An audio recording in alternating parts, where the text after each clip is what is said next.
हाशमी साहब जीते बोलते हैं, लेकिन हाशमी साहब कैसा जीते, कितने वोट लिए किसी को नहीं पता। 24,000 हाशमी साहब वोट लिए, ये वोट डिवाइड होने की वजह से हाशमी साहब निकल गए और नेक्स्ट इलेक्शन में वोट डिवाइड नहीं हुए, हाशमी साहब 35,000 वोट से हार गए।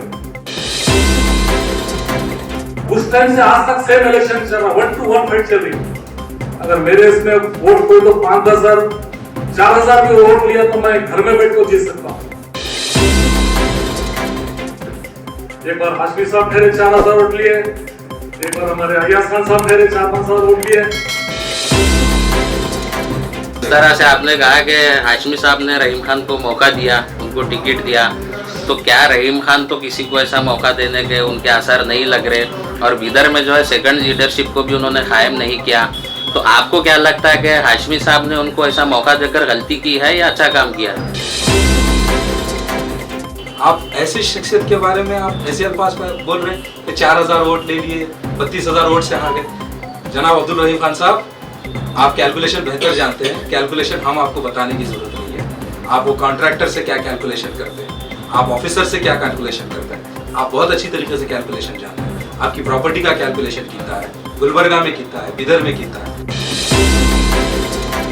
अपने पार्टी लीडर्स के सामने 2 लोगों पे निशाना टाका, एक तो अयाज खान साहब है, इंशाल्लाह अयाज खान साहब भी उसका जवाब देंगे, जो अपनी उनकी औकात में भी नहीं है उनका नाम लेना। मैं तो ये बोलता हूँ वो पार्टी फंक्शन के अंदर उन्होंने कुछ ऐसे कमेंट्स पास किए हैं। जनाब मरहूम सैयद जुल्फ़िकार हाशमी साहब, जो मेरे वालिद मोहतरम भी हैं, और जनाब सैयद जुल्फ़िकार हाशमी साहब जब MLA बने थे तो वो भाई उनकी चॉइस नहीं थी, ये इधर के MLA बनना अपना तन मन और बस मैं इतना बता दूं कि अपनी जान लगा के इलेक्शन लड़े थे, क्योंकि जब उनके पास पैसे नहीं थे लोगों ने उनको पैसा दिया। मैं ठहरने के बाद भी कोई ऐसी शख्सियत है जो गुलबर्गा से बिदर में आके इलेक्शन ठहर रहे, उनका नाम रहीम खान है। तो जनाब सैयद जुल्फ़िकार हाशमी साहब ने ये सोचा कि क्यों ना ये बंदे को ही मौका दे। आज मैं आप लोगों के सामने आके ये बात बोलना जरूरी इसलिए समझता हूं क्योंकि आज उन्होंने मरहूम मेरे वालिद मोहतरम जनाब सैयद जुल्फ़िकार हाशमी पे उंगली उठाए। वल्लाही अगर आज बोल दिए अपनी जबान पे, अगर वो मीडिया में आके पब्लिकली माफी मांग लिए तो इनके लिए बेहतर है कि आप लोग यहाँ पे आए और ये बेहतर समझा कि कल के कमेंट्स के बाद आज आप आके हम लोगों से सवाल करें। मैं आप लोगों का शुक्रगुजार हूँ कि आप लोग आके यहाँ पे मेरा इंटरव्यू ले रहे हैं। अस्सलाम वालेकुम रहमतुल्लाहि व बरकातहू। पहले तो मैं ये बता देना चाहता हूँ कि कल जो अब्दुल रहीम खान साहब का प्रोग्राम था वो जनाब मल्लिकार्जुन खड़गे जी जो बैंगलोर आ रहे हैं AICC के प्रेसिडेंट बनने के बाद, उनके स्वागत को किस तरीके से करना है और बिदर से किस तरीके से लोग यहाँ पे जाएंगे, एक पार्टी फंक्शन था। वो पार्टी फंक्शन के अंदर उन्होंने कुछ ऐसे कमेंट्स पास किए हैं। जनाब मरहूम सैयद जुल्फ़िकार हाशमी साहब, जो मेरे वालिद मोहतरम भी हैं, पहली बात तो मैं बता दूं कि एक मरहूम शख्सियत के ऊपर वो ऐसे कमेंट्स पास करना ये मुनासिब नहीं था उनके लिए, क्योंकि जिनके बारे में वो बता रहे हैं उनके बारे में आज भी सारे कर्नाटक स्टेट में जितने भी पॉलिटिशियंस हैं, जितने भी लीडर्स हैं, वो बहुत ही इज्जत और अफजाई से उनका नाम लेते हैं। वजह ये है कि जब भी जनाब सैयद जुल्फ़िकार हाशमी साहब ने आवाज़ उठाई है, वो गरीब गुरबा लोग, जो डाउन ट्रेडेड लोग हैं, जो अपने अपने हालातों से परेशान हैं, एडमिनिस्ट्रेशन से परेशान थे, जिनकी आवाज़ कोई नहीं सुनता था, उनकी आवाज़ बन के जनाब सैयद जुल्फ़िकार हाशमी बिदर के MLA बने थे। और जनाब सैयद जुल्फ़िकार हाशमी साहब जब MLA बने थे तो वो भाई उनकी चॉइस नहीं थी, ये बिदर के MLA बनना, मैं आज या कल बिदर का MLA बनूंगा, मैं लोगों की खिदमत करूंगा, ये उनका इंटेंशन नहीं था।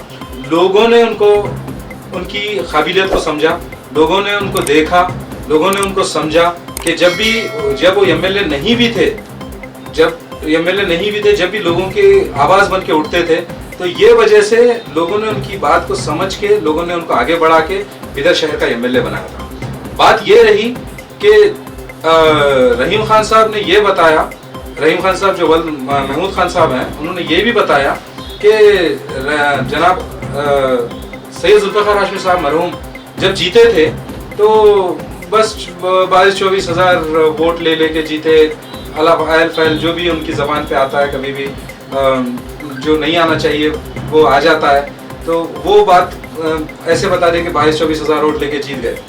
इस पे मैं ये बोलना चाहता हूँ कि जब जनाब सैयद जुल्फ़िकार हाशमी साहब फर्स्ट टाइम कंटेस्ट करे थे 94 में, वो बीएसपी से कंटेस्ट करे थे, बहुजन समाज पार्टी से। कोई नेशनल पार्टी नहीं, कोई जानी मानी पार्टी नहीं थी कर्नाटक स्टेट में। एक नेशनल पार्टी थी मगर कर्नाटका स्टेट में नहीं थी, यूपी में थी। और वो जनाब कांशीराम साहब के नेतृत्व में ये इलेक्शन लड़े थे। और जब इलेक्शन लड़े थे तो उन्होंने अपना तन मन और बस मैं इतना बता दूं कि अपनी जान लगा के इलेक्शन लड़े थे, क्योंकि जब उनके पास पैसे नहीं थे लोगों ने उनको पैसा दिया, उनको वोट दे के नोट दिया। ये जाहिर होता है इस बात से कि लोग उनको कितना चाहते थे। लोग चाहते थे कि वो एमएलए बने। और जो एक डेमोक्रेटिक वर्ड यूज हुआ है, पीपल रिप्रेजेंटेटिव, उसके बेस्ट एग्जांपल जनाब सैयद जुल्फ़िकार हाशमी साहब थे।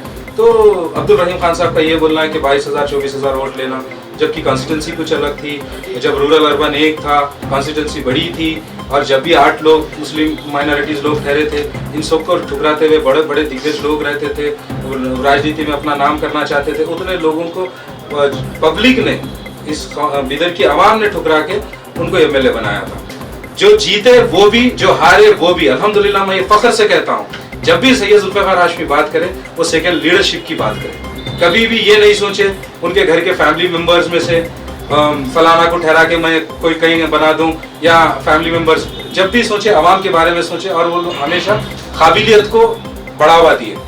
और जब इंटरनल न्यूज़ एक इंफॉर्मेशन जनाब हाशमी साहब को आई कि मैं ठहरने के बाद भी कोई ऐसी शख्सियत है जो गुलबर्गा से बिदर में आके इलेक्शन ठहर रहे, उनका नाम रहीम खान है, और कोई भी वजह हो वो पीछे हटने वालों में से नहीं है, वो पैसे लेके इलेक्शन आ रहे, लोगों से खरीदेंगे, तो जनाब सैयद जुल्फ़िकार हाशमी साहब ने ये सोचा कि क्यों ना ये बंदे को ही मौका दे, एक बार ये बंदा मौका ले लन दे, इसको ही एमएलए बनन दे। क्योंकि जो बिदर की आवाम है, जो बिदर में मुस्लिम दलित माइनॉरिटीज मिल के हमेशा एक एमएलए बनाए, ये इत्तेहाद ना टूटे, इसी वजह से ये इत्तेहाद को डिवाइड ना करें, वो वजह से जनाब सैयद जुल्फ़िकार हाशमी ने किन हालातों में टिकट दिया ये वो भी बेहतर जानते हैं, उनके साथ वाले जितने आज उठ रहे बैठ रहे सारे वो लोग भी बेहतर जानते हैं। तो बिल्कुल मेरे मरहूम वालिद मोहतरम के बारे में जनाब अब्दुल रहीम खान वल महमूद खान साहब को मैं ये बता देना चाहता हूँ कि वो अपनी ज़बान पे काबू रखें,